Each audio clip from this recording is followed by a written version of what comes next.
Donc, bonjour et bienvenue au webinaire du mois de décembre de la série Vivre au quotidien présentée par Parkinson Québec. Je me présente, je m'appelle Claudie Noël et je vais être votre modératrice pour l'événement. Donc, je tiens à vous remercier d'être présent pour la présentation d'aujourd'hui. Donc, le webinaire d'aujourd'hui va aborder les dernières recherches sur la maladie de Parkinson réalisées au Québec et à l'international. Donc, avant de commencer, j'aimerais vous présenter notre conférencière d'aujourd'hui, Madame Clotilde Grout. Donc, Madame Grout est gestionnaire de projet et coordonnatrice pour le réseau Parkinson Québec. Elle participe au développement des collaborations nationales et internationales du réseau Parkinson Québec. Elle permet également le maintien du développement des infrastructures de ce réseau, c'est-à-dire le registre des participants, la création de bases de données cliniques et épidémiologiques, la création de banques matérielles biologiques et d'imagerie. Donc, elle coordonne également le développement du neuro-CBIGR, donc la partie Parkinson, qui est une banque de matériel biologique et d'imagerie à l'Institut neurologique de Montréal, donc qui s'est situé ici tout près, donc à Montréal. Donc, avant de lui céder la parole, je vais vous dire les indications habituelles. Si vous avez des questions qui sont en lien avec la présentation, n'hésitez pas à les inscrire dans la section de gauche. Donc, vous voyez un encadré qui est inscrit. Posez vos questions ici. Vous pouvez les poser lors de la présentation et nous allons y répondre à la fin. Si vous avez des questions d'aspect technique, donc si le son commence à être moins bon, que vous ne voyez pas l'image, que vous ne voyez pas les présentations, vous pouvez l'inscrire et nous y répondrons immédiatement. Donc, sur ces informations, il me fait plaisir de vous présenter donc Madame de Grout et de lui céder la parole pour la présentation. Bonjour à tous, puis merci avant tout d'assister à ce webinaire. Je vous avoue que pour moi c'est la première fois, donc j'espère que ça va bien se passer. Ce que je voulais vous dire, c'est qu'effectivement je vais vous faire une présentation de la recherche, des dernières avancées en recherche, en tout cas des derniers projets de recherche qui ont eu lieu au Québec et puis à l'international un petit peu plus développé. Mais voilà, les derniers résultats, ce qu'on sait aujourd'hui. Mais aussi, je vous invite, c'est pour ça que je vous invite vraiment à écouter jusqu'à la fin. C'est à la fin, je vais vous présenter aussi les futurs, ce qui s'en vient, ce qui vient à peine de démarrer et notamment ce qui a trait plus à des essais cliniques et aussi à l'utilisation aussi des nouvelles technologies. Donc voilà, donc on va démarrer avec ce qui a été fait. Donc ce que j'expliquais simplement, c'est que l'intérêt, en fait, l'objectif de ce réseau, c'est vraiment de centraliser la recherche au Québec. C'est-à-dire qu'on centralise absolument tous les acteurs de la recherche, que ce soit les chercheurs et les cliniciens, mais également les patients. Les patients qui s'inscrivent en fait à un registre de participants qui disent voilà, moi je suis intéressé à participer à des projets de recherche, je suis intéressé à être contacté pour ça. Et ainsi ils ont accès en fait à l'ensemble des projets de recherche qui passent par le réseau et qui ont lieu au Québec.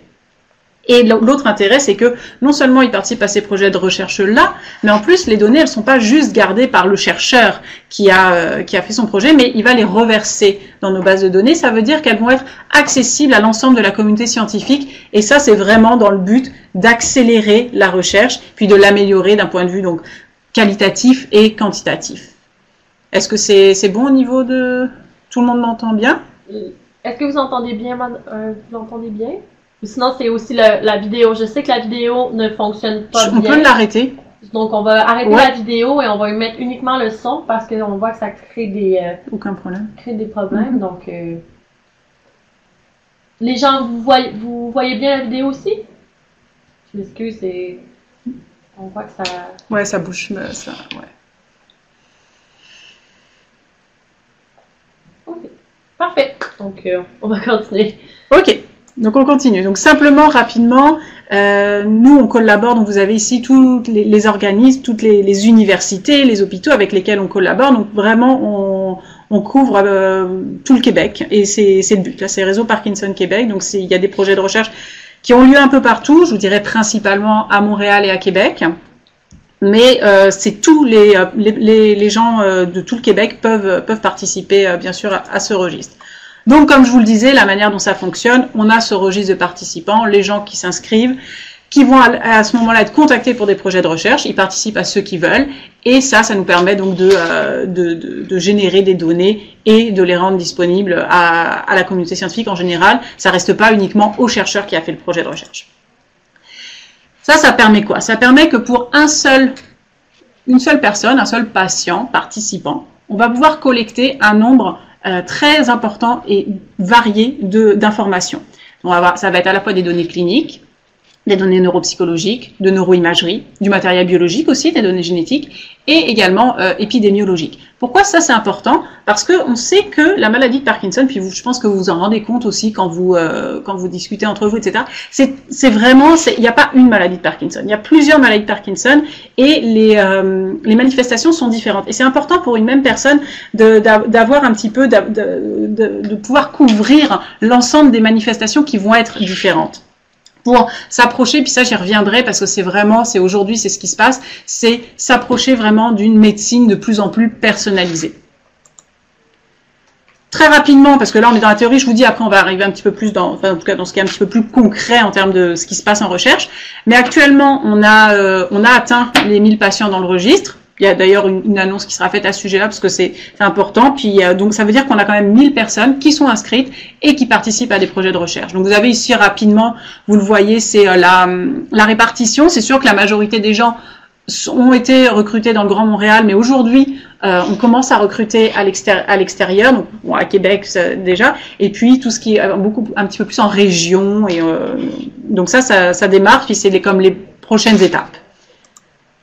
Ici, vous le voyez, donc ça c'est pareil, c'est juste pour vous donner une idée un petit peu des centres où le recrutement s'est fait majoritairement. Mais ça c'est une idée, ça veut dire que, je veux dire, n'importe qui veut participer, il s'inscrit via le site web ou il nous contacte directement, puis il n'y a aucun problème. C'est tout le monde à travers le Québec. Maintenant, pour revenir justement sur les projets de recherche, donc maintenant on arrive vraiment là, concrètement, au niveau de la recherche, qu'est-ce qui s'est fait dans les dernières années, puis je dirais dans la dernière année. Donc là, nous, il y a eu depuis les 3-4 dernières années, 47 projets qui ont été soutenus. On en a actuellement toujours une vingtaine en cours. J'y reviendrai. On a notamment des projets assez... il y a beaucoup de projets extérieurs, mais on a aussi des projets qui sont spécifiques au réseau, qui sont vraiment mis en place par le réseau. C'est notamment, on collabore avec la National Parkinson Foundation aux États-Unis. Donc, on reviendra sur ce projet-là. Le but, c'est vraiment de voir quels sont les facteurs en termes de traitements environnementaux, etc., qui vont avoir le plus d'impact positif sur le développement, sur l'évolution de la maladie de Parkinson. Et également, donc ça c'est très très récent, ça fait 1 an et demi, c'est la création, donc ça s'appelle le NeuroCBigger, qui est une banque de matériel biologique et d'imagerie qui a été créée au MNI, donc à l'université McGill, l'Institut neurologique de Montréal, et ça c'est un petit peu, c'est le dernier né, mais qui avance vite et qui donne de... Là on a des belles choses en perspective, ça va être la suite justement de ce qui s'en vient. Et puis aussi, donc là je vous ai parlé réseau Parkinson Québec, on va parler effectivement de ce qui se passe au niveau de la recherche au Québec, mais il se trouve que, comme je vous dis, ça fait 4 ans que ça existe, ça marche bien, ça marche très bien. Donc aujourd'hui, on est en phase de créer un réseau national, c'est-à-dire qu'on va plus seulement partager au niveau du Québec, ça va être vraiment au niveau de tout le Canada. Puis ça, c'est en train d'être monté. Et c'est quelque chose, c'est assez, je vous dirais que voilà, en moins de 5 ans, on arrive avec quelque chose qui était québécois à pouvoir le développer au niveau canadien. C'est quand même c'est pas mal. Au niveau donc des projets de recherche, comme je vous le disais, les projets de recherche qui sont soutenus, ils sont très très très variés au niveau dans la dernière année, il y a eu vraiment beaucoup de projets de recherche différents. Pourquoi? Parce que comme je vous le disais, la maladie de Parkinson, elle est très, il y a différentes manifestations. Il y a des symptômes moteurs que vous connaissez bien, mais il y a aussi beaucoup des symptômes non moteurs, qui sont plus des troubles, que ce soit neuropsychiatriques, des troubles cognitifs, des aspects comme ça. Puis, ces dernières années, les chercheurs ont beaucoup travaillé sur ces aspects plus non moteurs. Pourquoi? Parce que on s'est rendu compte, on sait aujourd'hui que ces aspects-là vont avoir un impact très important sur la qualité de vie des gens. Parfois parce qu'ils sont vraiment pas contrôlés. Et effectivement, puis je vais vous présenter justement les différentes suites à ces projets de recherche, quelles sont les stratégies thérapeutiques qui peuvent être mises en place, qu'elles soient médicamenteuses ou également non médicamenteuses, donc plus dans le terme des habitudes de vie ou des interventions ciblées, mais hors traitement. Donc, comme je vous le disais, moi, je vais commencer par, ça va pas être simple, mais là, je vais commencer par donc les symptômes non moteurs. Puis, il y a 2 symptômes non moteurs dont je vais vous parler principalement. Puis, j'imagine qu'il y en a beaucoup d'entre vous qui les connaissent. C'est la dépression et, un petit peu plus tard, les troubles cognitifs.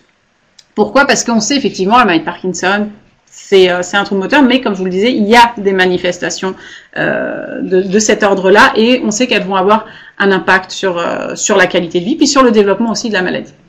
Pour ce qui est de la dépression, il y a eu énormément d'études. Honnêtement, il y a eu vraiment beaucoup d'études qui ont été faites et on sait aujourd'hui clairement qu'il y a un lien entre les deux. C'est-à-dire qu'on sait que les gens qui ont la maladie de Parkinson, malheureusement, parce que les circuits neuronaux qui sont touchés, ça va aller impacter d'autres fonctions, ben malheureusement, on sait que ça vont avoir un risque, c'est pas obligatoire, mais vont avoir un risque plus grand d'avoir des symptômes de type dépressif. Puis on a été regardé aussi un petit peu au niveau de l'imagerie et effectivement ce dont on s'est rendu compte, c'est que avec l'évolution de la maladie de Parkinson, donc quand il y a les cellules dopaminergiques, mais pas seulement, mais qui dégénèrent, ça va entraîner, donc il y a ce qu'on appelle une neurodégénérescence neuronale, ça va entraîner une augmentation effectivement des symptômes de dépression. Plus il y a cette neurodégénérescence, plus la dépression va augmenter. C'est pourquoi c'est important de traiter spécifiquement la dépression. Puis on va aller un petit peu plus loin parce que c'est que le problème avec la dépression, c'est qu'elle peut s'apparenter, notamment il y a des symptômes dans la dépression qui sont du ralentissement, qui peut clairement s'apparenter à la maladie de Parkinson, parce que dans la maladie de Parkinson, il y a du ralentissement.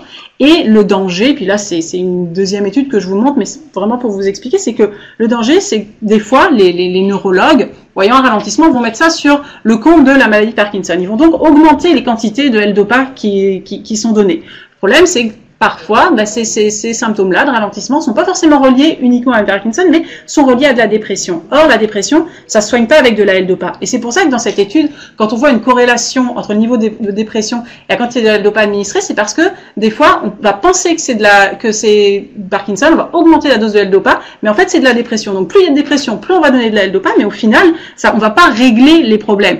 Et on s'expose aussi à des risques de développement de dyskinésie, tout ce qui est relié au fait de prendre beaucoup de L-Dopa.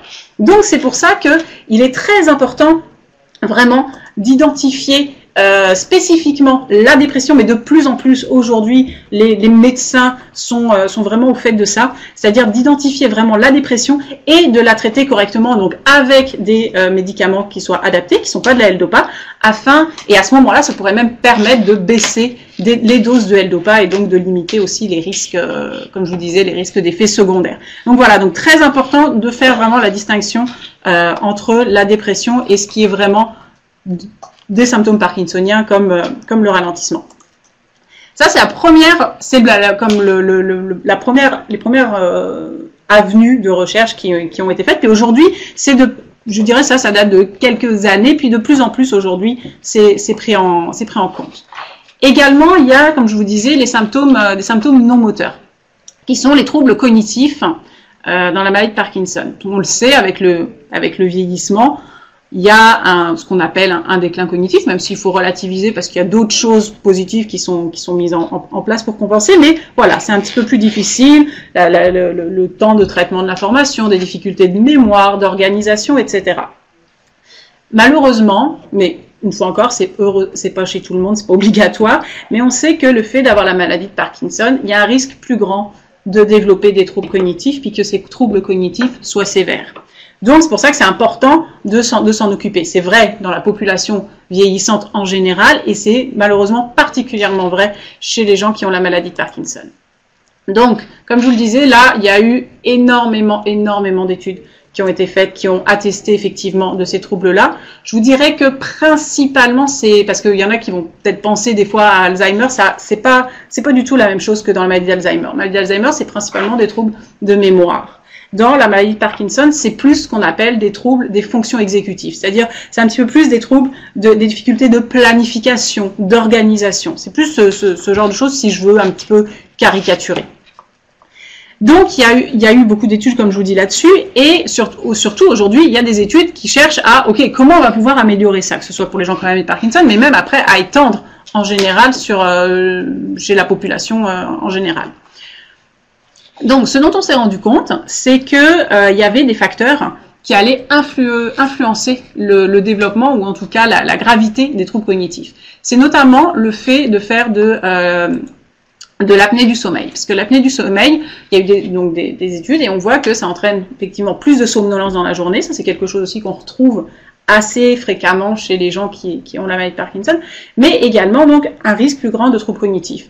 Donc, une des interventions, évidemment, qui aujourd'hui est préconisée, puis c'est pour ça que souvent on vérifie ça, c'est quelque chose qu'on teste, notamment chez les gens qui ont la Parkinson, c'est d'identifier s'il y a des gens qui ont de l'apnée du sommeil, et à ce moment-là, c'est de la traiter pour diminuer justement l'impact, ou en tout cas le développement trop important de troubles cognitifs. Puis l'autre chose, là, je passe tout de suite, mais là c'est une étude donc qui est toute récente. Vous voyez, c'est cette année. On est encore aux résultats préliminaires. C'est une étude en stimulation magnétique transcrânienne. Alors stimulation magnétique transcrânienne, c'est quoi? Vous pouvez le voir. Vous avez une image où vous voyez effectivement un petit peu à quoi ça ressemble. Vous verrez à la fin de la présentation, il y a un lien vers une vidéo. Je vous encourage après à aller le regarder, puis là vous verrez en direct ce que c'est la stimulation magnétique transcrânienne. Mais cette technique-là, elle est testée actuellement pour voir son impact justement sur les troubles cognitifs, puis à une moindre mesure, mais ça c'est plus dans le futur à venir, justement sur aussi les troubles moteurs. Donc là, c'est le protocole de l'étude. Je vous l'ai laissé, mais c'est pas forcément ce qui est plus intéressant. Ce qu'il faut comprendre, c'est qu'en gros, on a des patients qui sont venus, qui ont participé à ça. Ils avaient des troubles cognitifs. Ils sont venus, on leur a fait une évaluation neuropsychologique. On a fait un traitement de TMS, donc qui a à intervalles réguliers. Puis ensuite, il y a eu des évaluations neuropsychologiques qui ont été refaites. Donc là, on avait à 1 jour, à 10 jours, à 30 jours. Puis je pense qu'ils ont fait aussi à 3 mois. Donc pour voir si l'effet perdure. Pourquoi je vous dis pour voir si l'effet perdure? Parce que effectivement, il y a eu un résultat. Ce résultat, c'est que, vous voyez, oui, c'est ça. Chez les patients, je m'excuse, chez les patients, certains ont reçu la TMS active, c'est-à-dire le traitement d'aller cibler spécifiquement une zone du cerveau à aller activer. Et d'autres personnes ont eu ce qu'on appelle un placebo. C'est-à-dire que les gens ne savaient pas ce qu'ils avaient, enfin s'ils avaient le réel ou le placebo. C'est-à-dire qu'on a fait semblant de stimuler, mais c'était pas le cas. Et on voit effectivement que les gens qui ont vraiment reçu la TMS, il y a une amélioration de ce qu'on appelle la cognition, c'est-à-dire les performances qui sont globales. Plus spécifiquement, qu'est-ce qui a été augmenté? Ce qui a été augmenté, c'est l'attention, les fonctions exécutives, c'est ce dont on a besoin c'est ce qui est affecté particulièrement Parkinson, et aussi les habiletés visuospatiales. Les habiletés visuospatiales, c'est quoi? C'est la capacité à se repérer dans l'espace, ce genre de choses. Et ça a été effectivement aussi amélioré. Donc, ce qu'il faut retenir de ça, c'est que on a donc une amélioration de la cognition qui est maintenue aussi à 30 jours. Donc ça veut dire qu'il y a vraiment un effet qui est sur un petit peu plus long terme. Après, c'est à voir si ça se maintient à 3 mois ou est-ce qu'il y a besoin de refaire un traitement. Mais clairement, il y a eu une amélioration des fonctions. Et donc, dans les 3 domaines dont je vous avais parlé. Et par contre, c'est ça, donc il n'y a pas eu d'amélioration quand il y avait la stimulation, la fausse stimulation, ce qui veut dire qu'on a un réel effet de la stimulation. C'est pas lié à l'effet placebo, le fait de se dire ah je reçois un traitement donc ça va aller mieux. Non, il y a vraiment l'effet est réellement là. Donc ça c'est une piste qui est en train de se développer et puis qui pourrait être après mise en place donc dans des pratiques de soins chez les gens qui ont des troubles cognitifs, de pouvoir recevoir ce type de traitement, qui se fait quand même relativement facilement et qui n'est pas invasif. Si on va un petit peu plus en général dans ce qui est plus les habitudes de vie qui peuvent avoir un impact sur le développement de la maladie de Parkinson et puis sur le développement des troubles qui peuvent être associés à la maladie de Parkinson. On va les regarder, mais on sait déjà qu'effectivement le fait de la consommation, les habitudes alimentaires, consommation de café, d'alcool, également la qualité du sommeil, ou encore l'activité physique vont avoir, puis ce dernier point, l'activité physique, je vais y revenir parce que je pense que c'est le point majeur. On n'arrête pas de le dire, je pense que vos neurologues vous le répètent, mais on le sait aujourd'hui, puis de plus en plus, c'est un des facteurs qui influence le plus le développement de la maladie. J'ai presque envie de dire, c'est pas vrai, parce que les médicaments sont évidemment très importants, mais c'est à même niveau que le fait de prendre vos traitements, c'est d'avoir une activité physique, c'est assez équivalent sur l'impact que ça va avoir. Donc pour ce qui est du tabagisme, je pense qu'il y en a beaucoup qui ont entendu parler, il y a eu des études, il y a longtemps déjà, qui sont sorties en disant que le fait d'avoir fumé, en tout cas, on retrouve, il y a moins de fumeurs, chez les gens qui ont Parkinson, il y a moins de fumeurs que dans la population en général. Donc, il y en avait qui disaient, est-ce que le fait de fumer, ça aurait protégé de la maladie de Parkinson, en tout cas, puis est-ce que ça aide? Ça, ces études-là, elles sont assez controversées, on n'est pas sûr du lien, etc. Mais là, moi, c'est pas de ça dont je vais vous parler, c'est du lien entre le fait de fumer et les troubles cognitifs. Et ce lien, il est comme dans la population classique, c'est-à-dire que oui, le fait d'avoir, en fait, c'est encore un truc négatif par rapport au tabagisme, mais c'est le fait d'avoir fumé ou de fumer, ça va avoir un impact malheureusement négatif sur les fonctions cognitives, donc c'est toujours mieux d'éviter, en tout cas le tabagisme n'a pas un aspect positif dans ce cadre-là, il n'y a pas d'aspect positif du tabagisme sur la maladie de Parkinson et ce qui est associé. Donc voilà, et puis comme je vous le disais, ce sont des résultats qui sont similaires dans la population en général, c'est-à-dire que tabagisme, ça entraîne donc déficience cognitive, une atrophie cérébrale globale, et puis bon, des changements fonctionnels. Quand on dit fonctionnel, c'est-à-dire qu'il y a des changements au niveau du cerveau structuraux, et ça va entraîner des modifications, comment dire, ça va impacter finalement le fonctionnement des personnes, que ce soit les fonctions exécutives, la mémoire, etc. Ça, c'était une petite parenthèse parce que le tabagisme, ça fait toujours un petit peu, c'est un peu controversé encore par rapport à Parkinson. Pour ce qui est de l'activité physique, là je vais y revenir et c'est un des points les plus importants. Comme je vous le dis, vous avez dû l'entendre par vos cliniciens, puis au départ, il y a une dizaine d'années, c'était vraiment une observation des cliniciens qui disaient, moi je trouve que mes patients qui font de l'activité physique, clairement, ils ont une évolution la maladie progresse beaucoup moins vite, on voit que ils se maintiennent mieux, etc., etc. Et effectivement, il y a eu des études qui ont été faites parce que on peut avoir des observations, ce qu'on appelle sporadiques, quelques cliniciens, mais après, c'est vraiment de voir au niveau vraiment plus global de la population ce que ça donne. Et effectivement, il y a eu beaucoup d'études qui ont confirmé ce lien, ce bénéfice de l'activité physique. Voilà encore des études que je vous présente. Effectivement, là, c'était le fait d'avoir un traitement aérobie, un entraînement sur vélo stationnaire. C'est une étude qui a été menée ici à Montréal, au Centre de recherche de l'Institut de gériatrie de Montréal. Et peut-être que certains d'entre vous, d'ailleurs, y ont participé. C'est une étude qui était assez récente.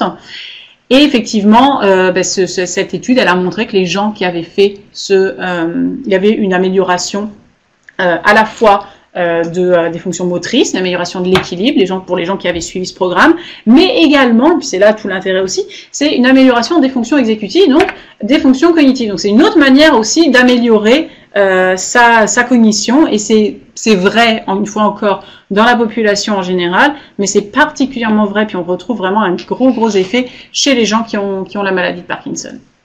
Donc ça, c'est un premier exemple d'étude. Donc comme je vous dis, tout ça, c'est récent. En général, les études, là, elles sont 2016-2017. Donc c'est vraiment dans les toutes dernières années. Également, alors là, parce qu'on va continuer justement là-dessus. Comme je vous l'ai dit, nous, le réseau Parkinson Québec, on a la chance de collaborer avec la National Parkinson Foundation, qui a un registre de participants qui fonctionne à peu près sur le même principe que le nôtre, pas tout à fait, mais il y a des similitudes. Mais l'intérêt, c'est que la National Parkinson Foundation a des centres à travers le monde entier. Et il se trouve que le Neuro, donc grâce à ça, le réseau Parkinson Québec, collabore avec eux depuis janvier 2017. Et ce projet de la National Parkinson Foundation, il a pour but vraiment de voir quelles sont les stratégies thérapeutiques, les habitudes de vie, l'activité physique, enfin tout ce que les gens vont faire au quotidien et dans leur suivi médical qui vont influencer le développement de la maladie, que ce soit, soit de ralentir, soit au contraire, on voit un déclin plus important. Donc c'est ce que je vous disais. Pourquoi certaines personnes aussi vont mieux répondre effectivement à certaines thérapies que d'autres. Donc les données qui ont été collectées, donc comme je vous le disais, c'est de voir donc les traitements médicamenteux, les thérapies que suivent les gens, c'est-à-dire que ce soit physique, mais également les physiothérapies, les ergothérapies, les symptômes moteurs aussi, quelles sont les évolutions, la cognition, s'il y a des symptômes aussi d'anxiété, de dépression, ce qu'on appelle les troubles un peu plus neuropsychiatriques, et également à quel point l'impact aussi des familles va jouer un rôle. Et les résultats, c'est ce que je vous disais, puis on a des chiffres, on a des tableaux, ils ont fait ça vraiment, maintenant il y a un recul, vous voyez, de 7-8 ans, et on sait que c'est ça, l'activité physique va clairement avoir un très très grand bénéfice sur la mobilité, sur le fait que les personnes que vous allez pouvoir continuer à être le plus autonome possible. Donc en gros, oui c'est difficile, mais plus on va l'utiliser, puis plus ça va se maintenir. Vraiment ce qu'il faut comprendre. Également, parce que je vous en ai parlé tout à l'heure, mais ce qu'ils ont observé aussi, c'est que, comme je vous le disais, là, ces symptômes non moteurs auxquels on s'intéresse de plus en plus, effectivement, parce que la dépression, l'anxiété, la dépression, ça sont des choses, ce sont des symptômes qui vont avoir un impact particulièrement important sur la qualité de vie et sur la santé globale. Avant, je dirais au début de la mise au point des traitements moteurs, on s'en préoccupait pas, ce qui est normal puisque le gros problème c'était les troubles moteurs. Mais aujourd'hui que c'est relativement mieux contrôlé, on se rend compte qu'il y a d'autres choses et que ces choses-là, elles vont vraiment impacter le quotidien des gens de manière très importante. Donc c'est pour ça que c'est important, une fois encore, vous voyez, de bien les identifier pour être capable de bien les traiter. Ça, parce que ça fait partie des choses les plus importantes à prendre en compte. Ok, j'espère que ça va pas trop vite, tout est beau, on va continuer là sur une autre partie, puis je dirais que là j'ai un peu passé, tout ce qui a été fait sur les dernières années, la dernière année. Maintenant, on va rentrer un petit peu plus dans, ok, aujourd'hui là, et puis ce qui est prévu dans le futur, donc ce qui arrive dans les prochains mois. Donc, comme je vous le disais, donc moi, je coordonne le réseau Parkinson Québec, puis je m'occupe aussi du neuro CBigger, c'est un gros mot. Ce qu'il faut comprendre, c'est que ça, c'est une banque de matériel biologique et d'imagerie. Ça veut dire qu'on va aller chercher de l'information génétique, de l'imagerie, etc. Puis ça va être mis dans une banque, puis ça va être utilisé pour des tas de projets de recherche. Mais ça va aussi avoir un autre intérêt, je vais vous l'expliquer, puis c'est ça qui va être le plus, à mon sens, qui est le plus intéressant. L'autre chose aussi, c'est que le neuro CBigger et le réseau Parkinson Québec, ils s'inscrivent dans une nouvelle mouvance, puis comme je vous l'expliquais au début, de sciences ouvertes. C'est-à-dire que on met à disposition les données, mais on les met de manière, ça c'est dans l'ultime, on n'est pas encore rendu là, mais de manière publique. C'est-à-dire que ça deviendrait vraiment facile d'y accéder. On n'en est pas là, mais c'est vraiment, pour l'instant, on se limite vraiment à la communauté. On a ouvert à d'autres chercheurs qui travaillent dans le même domaine, mais le but c'est d'ouvrir au maximum. Et cette initiative de sciences ouvertes, elle est clairement, elle suscite un réel intérêt, que ce soit du public, mais également au niveau gouvernemental. Donc il y a eu, moi je vous ai juste mis cette photo-là parce que c'est la famille Tannenbaum qui a fait un don exceptionnel à McGill pour justement mettre en place cette initiative de sciences ouvertes. Donc c'est quelque chose, et puis voilà, le réseau Parkinson Québec et le CBigger que je vais vous présenter, c'est le projet pilote de cette initiative de sciences ouvertes. C'est un petit peu, c'est le bébé, c'est le démarrage, et comme je vous dis, on est aussi le démarrage, le bébé, pour après ouvrir au niveau national. Donc, pour revenir spécifiquement au CBig, voilà, on va l'appeler le CBig. L'objectif, donc, nous, on a les gens qui font partie du réseau Parkinson Québec. C'est pas que, alors, attention, cette banque-là, c'est pas que les gens qui ont les Parkinson. Ça s'ouvre, c'est vraiment ouvert à la population en général, diverses pathologies, également des gens qui n'ont pas de pathologie, voilà. Mais moi, je vous parlais spécifiquement, donc là, pour le Parkinson. Donc, ce qu'on fait, c'est qu'on invite les gens qui sont membres du réseau Parkinson Québec à y participer. Actuellement, on a déjà plus de 300 patients qui ont été génotypés. Qui ont été génotypés, ça veut dire que on a fait une prise de sang. Ça va être soit une prise de sang, soit un prélèvement salivaire, et on est allé extraire l'ADN et voir un petit peu les différentes si des personnes avaient des mutations génétiques.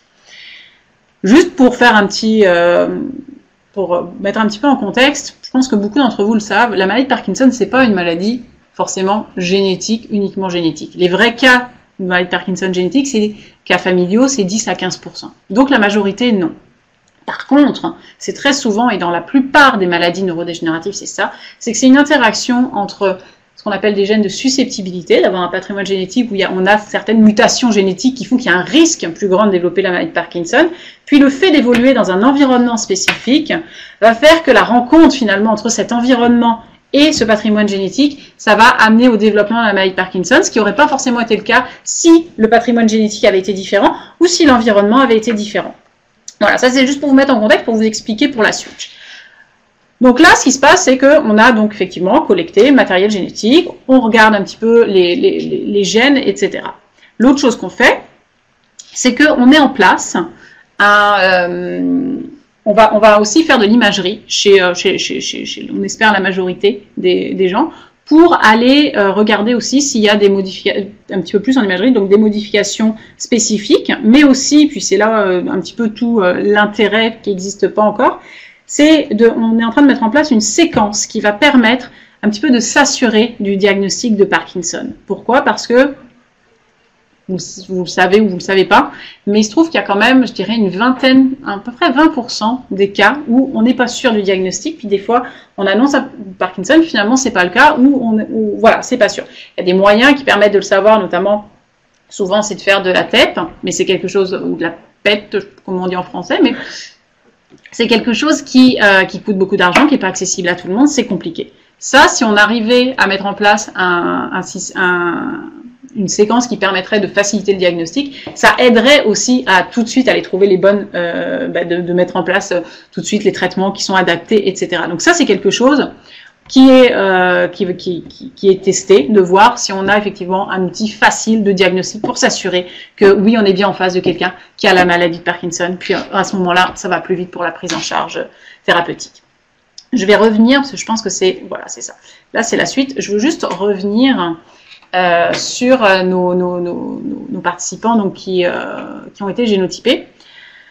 Notamment le premier projet, parce que je l'ai un petit peu passé, mais le premier projet qu'on a et qui va continuer, c'est le fait de voir quels sont les patients qui ont des mutations du gène GBA. GBA, en fait, ça s'appelle aussi le gène du gaucher.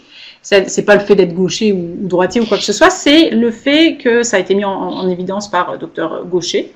Et puis, donc, parce que c'est les gens qui ont la maladie de Gaucher, même nom, sont porteurs de cette mutation. Mais vous pouvez aussi avoir cette mutation-là sans avoir la maladie de Gaucher. Par contre, on sait que il y a plus de gens, quand on a cette mutation-là, on a un risque plus grand de développer la maladie de Parkinson. Donc, une fois encore, mon histoire de gène-environnement, vous avez une mutation de ce gène-là, suivant l'environnement dans lequel vous êtes, vous allez avoir un risque plus grand de développer la maladie de Parkinson.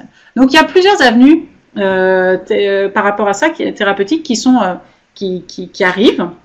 C'est la première chose. Alors la première, ça va se passer vraiment, ça va se passer in vitro. Ça va être chez les gens qui ont la mutation. J'espère que je suis claire, parce que je rentre peut-être dans des trucs un petit peu plus précis, mais juste pour que vous compreniez, les gens qui ont cette mutation, on va aller appliquer un protocole, on va essayer d'aller réparer, entre guillemets, tout ça c'est in vitro, d'aller réparer cette mutation. Ça veut dire quoi? Ça veut dire que si ça fonctionne et que cette mutation, c'est avec, vous en avez peut-être entendu parler, c'est une technique qui s'appelle CRISPR-Cas9, et c'est ce qui permet effectivement de modification de l'ADN. Mais si ça fonctionne, à ce moment-là, ça permettrait, si on regarde dans une perspective future, que chez les gens où on identifie effectivement qu'il y a cette mutation, d'être capable d'aller l'arranger plus tard, et à ce moment-là, de ne pas avoir forcément du développement de la maladie de Parkinson, ou en tout cas qu'un développement moindre. Ça, c'est la première chose. Puis la deuxième, donc ça, mais pour l'instant, on est vraiment, on est in vitro, on fait des modifications vraiment en labo. on n'est pas encore rendu, mais ça peut. La médecine avance très vite, je dirais, ces 10 dernières années, donc ça pourrait arriver assez rapidement d'être capable vous en avez peut-être déjà entendu parler dans l'actualité, de plus en plus on est capable d'aller modifier ce qu'on appelle le génome directement chez l'humain. Donc simplement pour revenir, l'autre chose aussi, et puis c'est en lien avec ça, c'est qu'on a donc identifié nos patients qui ont des mutations de GBA. On va faire effectivement ces modifications génétiques. Mais l'autre chose aussi, c'est qu'il y a des protocoles de recherche financés par l'industrie pharmaceutique qui sont en cours et notamment qui cherchent spécifiquement des gens qui ont ces mutations-là pour tester un traitement. Donc là où je veux en venir, c'est que finalement on a des gens qui font partie, donc qui participent au registre, qui ont participé à ces protocoles de recherche, donc ce qui paraît un petit peu des fois très très théorique, on ne sait pas trop ce qu'on va faire, c'est assez abstrait, participent, on prend effectivement, on fait la prise de sang, on voit qu'ils ont une mutation de GBA, et là ils sont éligibles à pouvoir participer à un protocole qui va aller tester vraiment un traitement pour chez ces gens-là pour c'est un test pour l'instant, on est dans les phases d'essais cliniques, mais avoir une chance de traiter peut-être dans le futur la maladie de Parkinson. Ça c'est pour l'instant, mais chez ces gens-là spécifiquement, donc qui ont ces mutations de ce gène-là. Mais pour l'instant, on est vraiment vous le savez, on est en recherche, on est dans le test. On est dans le test, mais disons que c'est prometteur. C'est prometteur parce que ça fait partie vraiment des choses qui s'en viennent. Donc comme je vous le disais, c'est ça. L'essai clinique dont je vous parlais, c'est celui-là. Donc effectivement, de voir ce qu'on va, s'il y a un effet, parce que s'il y a un effet à ce moment-là, c'est très prometteur. Ça permettrait à large échelle d'être capable d'identifier les gens avec cette mutation-là et de pouvoir les traiter. Ça, c'est le premier. L'autre, il y a également, une fois encore, parce que le fait d'être impliqué comme ça permet d'avoir accès à d'autres protocoles. En l'occurrence, il y a un autre protocole aussi où on est en train de tester un médicament qui permettrait de diminuer les fluctuations, diminuer les dyskinésies, donc tout ce qui a trait aux effets finalement, au contrôle des médicaments et de l'efficacité des médicaments. Donc ça, c'est pareil, c'est quelque chose qui a lieu en ce moment. Puis c'est pareil, on est capable de référer des gens pour ces protocoles-là parce qu'ils ont participé à d'autres projets, puis on sait exactement, ils ont des fluctuations de dyskinésie. L'autre chose aussi, c'est qu'avant ce genre de projet, malheureusement, c'était si votre médecin était au courant du projet, enfin de l'essai ou qu'il était impliqué dedans, vous aviez une chance d'y accéder.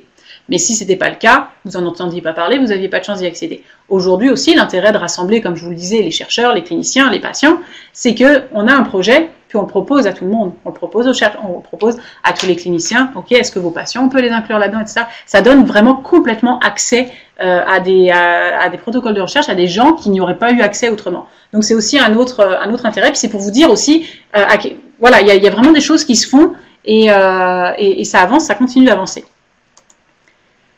Pour terminer, comme ça après on va avoir le temps pour les questions, au niveau de la technologie, parce qu'on l'utilise aussi de plus en plus en recherche aujourd'hui, on essaye de mettre au point des outils.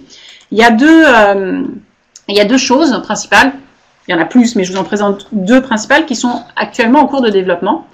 La première, c'est vraiment là, ça démarre là, on est vraiment dans les prochains mois. C'est de tester en fait une application sur iPhone qui permettrait, alors avec des exercices quotidiens, de pouvoir mesurer les symptômes moteurs. Pourquoi c'est que ce soit les tremblements, alors il y a de différentes manières, il y a des exercices à faire. Mais pourquoi c'est un intérêt? Parce que ce genre de choses permettrait de mesurer effectivement et d'envoyer les données ultimement à votre médecin traitant. Et donc à ce moment-là, ça permettrait d'avoir un suivi qui soit fait, d'avoir vraiment, de voir vraiment quotidiennement ce qui se passe de manière longitudinale, on va dire, et pas seulement quand le patient a rendez-vous avec le neurologue. Parce que vous le savez, les rendez-vous avec le neurologue, en général, c'est très rapide. voilà, vous pouvez être dans un certain état à ce moment-là qui est pas forcément représentatif de comment vous êtes au quotidien.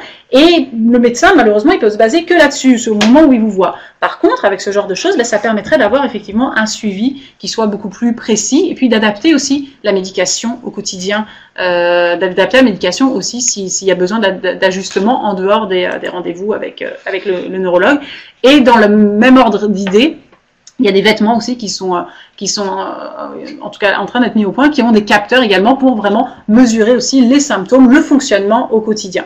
Donc ça fait partie des choses donc du futur, parce que le but c'est vraiment d'aller de plus en plus de suivre au quotidien les patients, puis aussi vraiment le plus possible individuellement. Donc ça, comme je vous le disais, suivi plus régulier et possibilité donc d'adapter les traitements. Tac. Alors, on arrive au bout. Les points qu'il faut retenir finalement de tout ça, parce que je sais que j'ai dit beaucoup de choses, il y a vraiment beaucoup de choses, en recherche il y a beaucoup de choses, qu'est-ce qu'on va retenir finalement à la fin? C'est qu'aujourd'hui, depuis les 5 dernières années, clairement il y a eu un grand bond qui a été fait dans la recherche au Québec.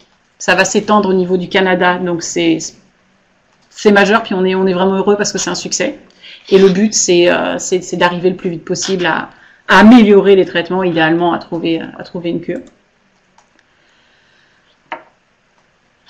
Il y a différentes stratégies thérapeutiques qui sont développées et qui sont aujourd'hui de plus en plus prises en compte. Le fait d'identifier et de traiter la dépression, absolument, j'ai insisté là-dessus, mais c'est majeur, la dépression, l'anxiété, tout ce qui est vraiment ce type de trouble.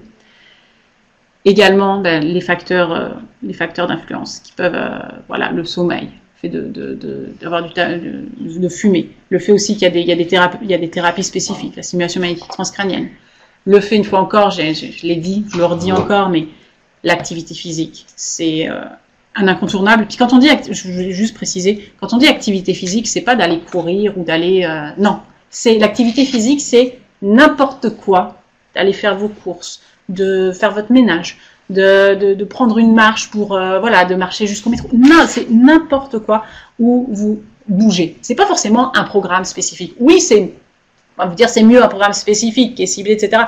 Mais la vérité, c'est simplement de bouger à hauteur de ce que chacun peut faire, mais de conserver ça. Et voilà, il n'y a pas besoin de suivre. C'est mieux. Si c'est possible, tant mieux, mais c'est pas nécessaire. Le but, c'est vraiment juste d'être actif. Une simple marche, c'est de l'activité physique, puis c'est déjà génial. Et comme je vous le disais, parce que c'est vers ça qu'on part aussi, le fait d'avoir ces données variées, ces données qui sur les personnes, le fait d'être capable de suivre, etc. au quotidien des gens, c'est qu'on part vraiment de plus en plus aujourd'hui vers une prise en charge de plus en plus personnalisée. C'est la médecine de demain, c'est la médecine vraiment orientée sur chaque patient, parce que, comme je vous le disais au début, on sait qu'il n'y a pas une maladie de Parkinson, mais clairement il y a diverses manifestations. Il faut s'adapter à chacune en fonction des personnes. Donc c'est vraiment là-dedans que ça part. Et moi, je dois dire que je trouve qu'il y a une variété depuis quelques années vraiment de la recherche. Ça va vite, ça va de plus en plus vite. Et c'est porteur d'espoir. Je pense qu'il y a de bonnes chances. Merci. Donc, les questions. Donc, on va passer à la période de questions.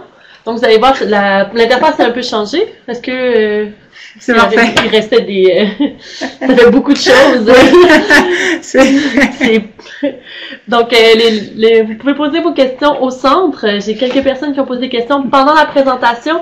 Donc, premièrement, je crois que vous avez bien, on va dire, vendu votre organisme, parce qu'il y a beaucoup de gens qui nous posent la question. Je suis à l'extérieur, dans une région un peu plus éloignée. Comment je peux participer à la banque d'informations, de données biologiques? Donc, on a cette première question-là. Oui, alors c'est très simple. Il y a différentes façons. Vous pouvez vous inscrire directement via notre site web. Vous envoyez un petit mail sur la section comment participer ou participants. Et à ce moment-là, on va vous recontacter. Vous pouvez aussi nous appeler. Par contre, ce que je tiens à dire, puis ça c'est vraiment important, c'est qu'il se peut qu'il y ait un délai entre le moment où vous nous contactez et le moment où nous, on vous fait un retour. C'est pas que ça nous intéresse pas, bien au contraire, le but, c'est vraiment d'avoir le maximum de personnes. Simplement, mais en termes de ressources, de personnel, etc., on est assez limité, puis il y a beaucoup de projets. Donc, c'est juste une question de temps. Mais quoi qu'il arrive, si vous nous contactez, oui, vous aurez un retour.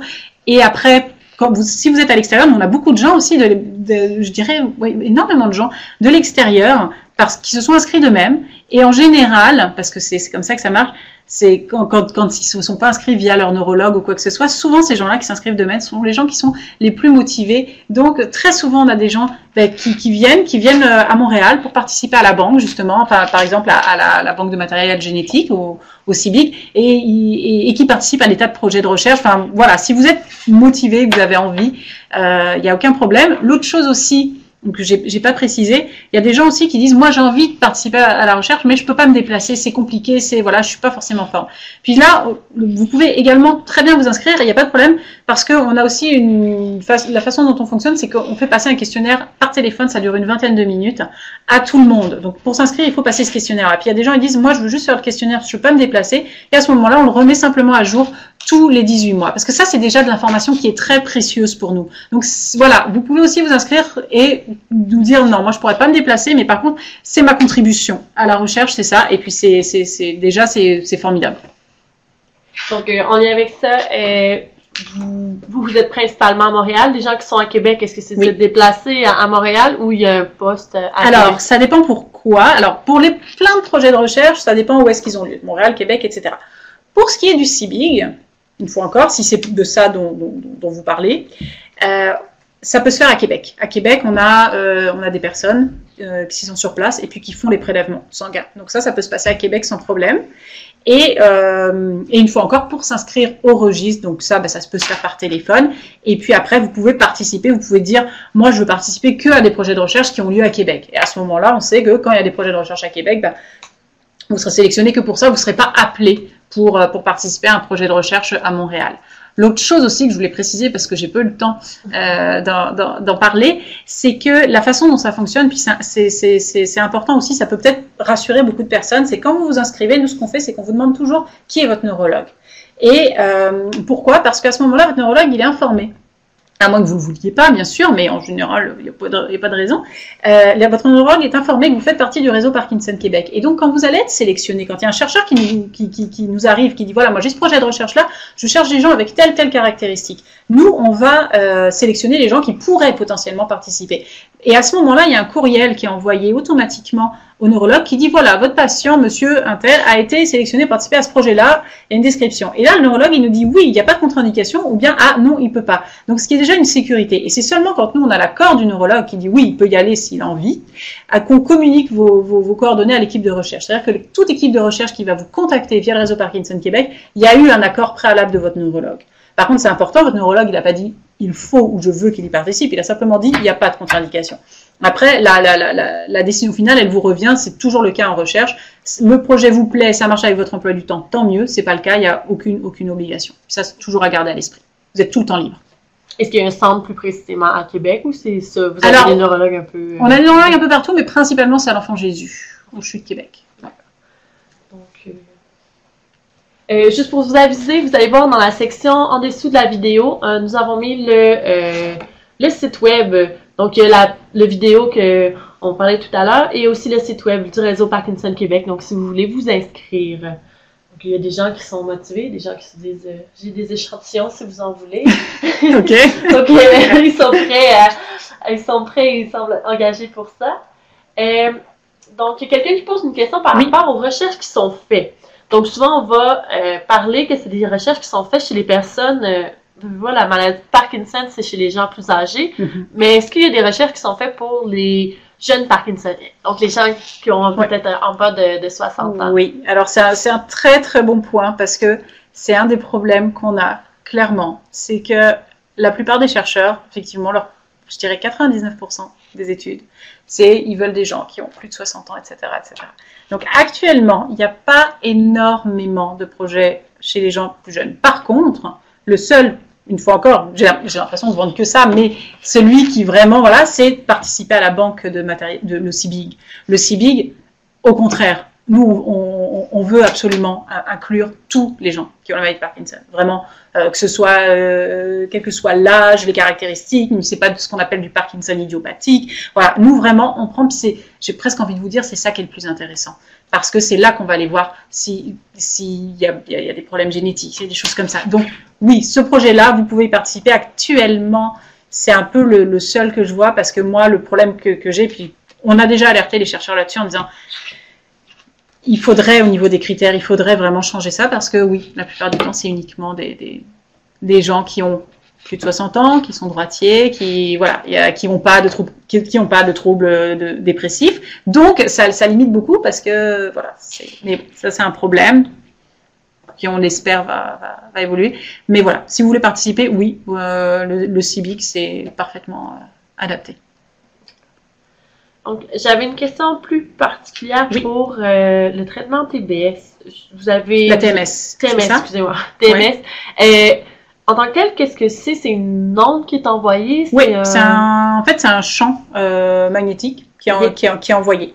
Donc c'est pour ça qu'on dit effectivement c'est non invasif. Ce qui est important aussi, parce que pareil, j'ai été vite, j'ai pas eu le temps de le détailler, mais on va pas, vous pourrez regarder la vidéo aussi à la fin de ma présentation. Il y a une vidéo qui explique très très bien ce que c'est, et c'est d'ailleurs le chercheur c'est d'ailleurs ce que vous voyez, c'est vraiment l'étude que je vous ai présentée.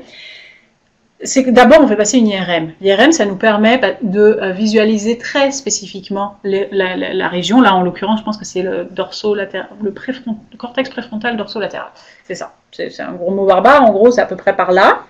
Mais c'est-à-dire qu'on va aller spécifiquement visualiser cette région du cerveau, et ensuite, ça s'est placé au niveau des coordonnées, etc. Donc on va être capable, c'est pas des électrochocs là qu'on envoie, ou ça n'a rien à voir là. C'est vraiment, on va aller spécifiquement cibler et stimuler uniquement cette petite zone là, parce qu'on sait que c'est cette zone là qui va avoir, ça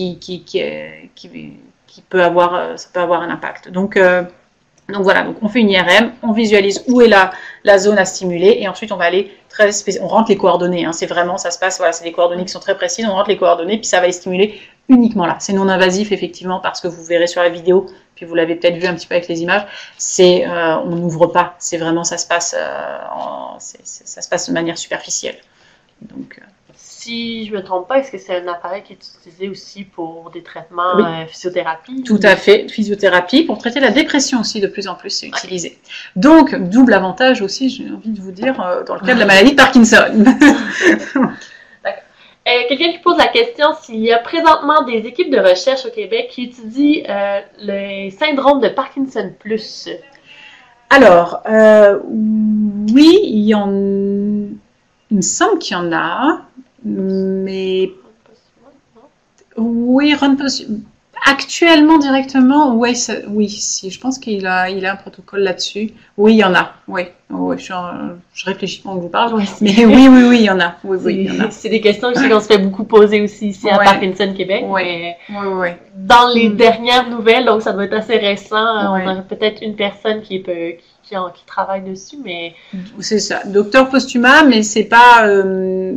Par contre, ce que vous pouvez faire, parce que nous aussi, on a en fait accès notamment à des protocoles qui ont lieu notamment à l'unité de recherche clinique, donc qui est au MNI, et puis je sais qu'ils vont avoir, peut-être pas encore, mais ils vont avoir des essais justement avec des gens qui ont des Parkinson+, ou d'autres manifestations, d'autres types de symptômes reliés Parkinson. Nous, c'est ça. Une fois encore, vous pouvez aussi vous inscrire au registre. C'est vraiment la porte d'entrée, parce que nous, justement, cette unité de recherche clinique, souvent, elle nous demande est-ce que vous avez des patients avec justement tel type de symptômes, etc. Voilà, qui ne sont pas forcément du Parkinson idiopathique. Je dirais que c'est eux qui le font de plus en plus. Donc oui, vous pouvez aussi être membre du registre et avoir accès, quand il y en a, à ces protocoles-là. Et Dr Postuma, en l'occurrence, puisqu'on le nomme, lui, est un membre très actif de notre réseau. Oui, parlant de chercheurs, comment les chercheurs réagissent à ce système de sciences ouvertes, donc le fait de partager un peu plus, parce que je sais que dans le domaine scientifique, c'est très... on est le premier, on veut essayer d'avoir la nouvelle, le scoop, comme on dit. Donc, comment les gens réagissent? Alors, c'était un peu la quiétude qu'on avait il y a 4-5 ans en démarrant. On se disait, qu'est-ce que ça va donner? Et on a été très, très agréablement surpris de voir que il y a de plus en plus que les chercheurs étaient ouverts. Ils étaient ouverts à ça. Alors, sous certaines conditions, on s'entend que on avance progressivement. C'est-à-dire qu'ils sont prêts à... Alors, les données qui sont un petit peu les données de base, par exemple, pour certains connaissent des évaluations cognitives de base ou des IRM assez basiques, ça, ils n'ont pas de problème à le partager directement. Par contre, quand ce sont des choses un petit peu plus spécifiques, ce qu'ils acceptent de faire, c'est de partager les données une fois qu'eux ont fait leur première publication. Vous savez, les articles, etc. Quand ils ont leur première publication, à ce moment-là, ils vont rendre ces données-là disponibles. Mais une fois encore, c'est à leur convenance, mais je dirais que 90% des chercheurs vraiment jouent le jeu. Même plus que ça, là, c'est très très rare. Peut-être la seule difficulté qu'on a encore aujourd'hui, puis parce que c'est nouveau aussi, puis on travaille dessus, c'est plus par rapport avec les essais cliniques qui sont financés par l'industrie pharmaceutique. Là, c'est un petit peu plus difficile parce que on va pas se le cacher non plus, il y a de l'argent en jeu. Donc, c'est des fois plus difficile d'avoir, notamment les cliniciens. Ça dépend où, mais d'avoir les cliniciens qui vont pouvoir travailler ensemble. Mais une fois encore, ou les chercheurs. Mais une fois encore, c'est quelque chose qui se développe de plus en plus. Et puis, comme je vous dis, que ce soit du côté des chercheurs et des cliniciens, parce qu'il y a beaucoup de cliniciens qui font de la recherche aussi, vraiment la majorité sont ouverts à ça et veulent. Donc ça a été une très belle surprise parce qu'on s'y attendait pas.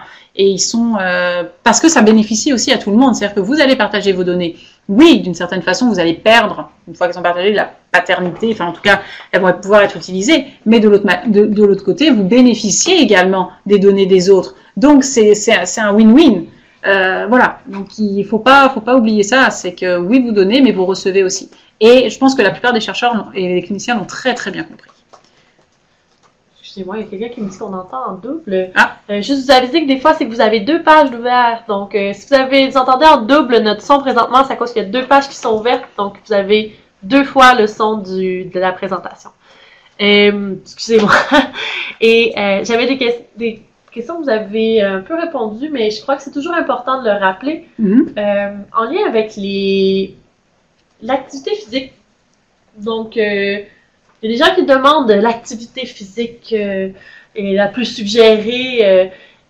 Donc, est-ce que c'est des activités qui sont yoga, des choses comme ça? Mais je crois que vous aviez bien répondu tout à l'heure, puis je pense que c'est important de le rappeler. Oui, alors c'est ça. Il y a des fois, il y a des programmes qui existent. C'est vrai, notamment, je sais qu'il y a beaucoup de patients qui font des programmes de boxe, puis ça marche bien, puis c'est quelque chose, ça aide bien à l'équilibre, etc. Donc il y a des programmes, des fois, spécifiquement, donc ça peut être de la boxe, ça peut être autre chose, qui sont mis en place, puis qui vont aider. Je vous avais présenté une étude, effectivement, c'était un programme vélo stationnaire pendant 12 semaines, puis ça avait un bon impact, et effectivement, ça vaut la peine de faire ce genre de choses. Ceci dit, puis c'est ça ce que je vous disais tout à l'heure, n'importe quelle activité physique est valable.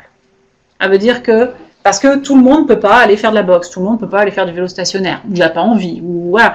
Mais le simple fait c'est ça, de dire tiens, là je vais pas prendre ma voiture, je vais y aller à pied, je vais marcher, voilà, je vais faire mon ménage. Le fait de faire son ménage, c'est du sport, c'est le fait de faire du jardinage, n'importe quoi qui fait que vous êtes actif physiquement. Au-delà de l'activité physique, c'est d'être actif physiquement. Ça va avoir un impact favorable. Donc oui, vous pouvez, c'est génial de suivre des programmes spécifiques, mais le plus important, c'est sur la durée aussi. Parce que si vous suivez un programme, puis que c'est dur, ça vous tente pas, etc., vous allez vous démotiver, puis finalement, ça va diminuer votre activité physique globale. Alors que de faire quelque chose qu'on aime, si c'est la marche, après tout, moi j'aime bien me balader tranquillement, voilà, mais que c'est quelque chose que vous aimez faire régulièrement, vous allez continuer à le faire. Et là, il va y avoir un bon impact, un bon effet sur voilà.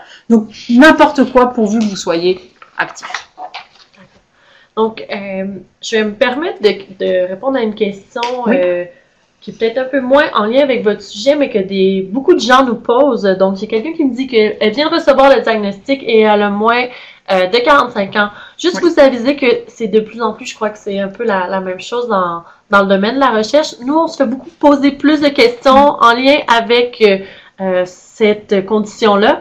Donc, on est en train d'essayer de développer des outils pour essayer d'aider les gens qui sont atteints de la maladie de Parkinson et qui sont dans ces âges-là ou qui sont, dans le fond, dans une clientèle qu'on va dire un peu moins typiques de la maladie de Parkinson. Donc, il y a aussi ça, je crois que vous êtes aussi plus à l'aise d'en parler maintenant, donc on a beaucoup plus de questions en lien avec ça. Et ça va m'amener un peu à parler de la série webinaire pour l'année 2017 termine, étant donné qu'on est en décembre et que c'est la fin de l'année.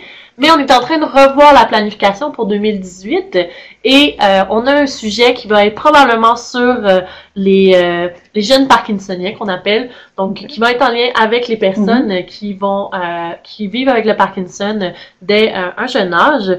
Donc ça me permet de vous inviter à m'écrire pour si vous avez des sujets que vous voulez entendre parler pour les webinaires. Donc nous, les webinaires vivent par vous. Donc, vous êtes présents, vous venez vous renseigner.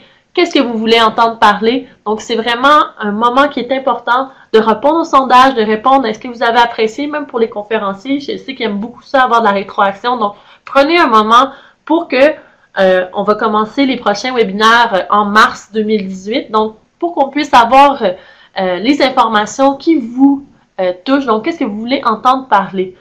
Donc, je vais clore la période de questions avec cette petite intervention et je vais vous remercier pour votre présentation. Très intéressant, beaucoup d'informations. Oui. Il y a beaucoup de choses. Mais c'est toujours intéressant de voir qu'est-ce qui se passe ici, mais qu'est-ce qui se passe dans la science. Puis je crois que c'est un espoir pour les gens qui vivent avec le Parkinson. Donc, si les gens ont des questions, est-ce qu'il y a problématique s'ils m'envoient les questions, je vous les fais parvenir. Aucun problème. Donc, si vous pensez à des questions que vous n'avez pas pu poser ou qui n'ont pas été répondues durant la période de questions, n'hésitez pas à me les envoyer. Je vais les transmettre à notre conférencière et aussi, je vais prendre un moment pour vous remercier, vous, d'être présent, d'avoir assisté au webinaire, mais aussi, ces webinaires-là sont rendus possibles grâce à une subvention à caractère éducatif d'une compagnie, donc UCB. Donc, je tenais à les remercier pour nous permettre de vous informer par rapport à toutes ces nouveautés. Et je vais vous inviter, comme tout à l'heure, à participer à notre sondage de satisfaction, à répondre un peu aux questions qui sont un peu partout dans notre plateforme qui est maintenant bien remplie. Et je vais prendre aussi un moment pour vous souhaiter de joyeuses fêtes. Profitez-en. Profitez d'être avec votre famille et de profiter de tous les moments pour, après ça, recommencer la nouvelle année du bon pied. Donc, merci encore. Merci, ça m'a fait très plaisir. Et puis, à la prochaine pour les participants, pour l'année 2018. Donc, restez à l'affût pour mars 2018 pour le début de la prochaine série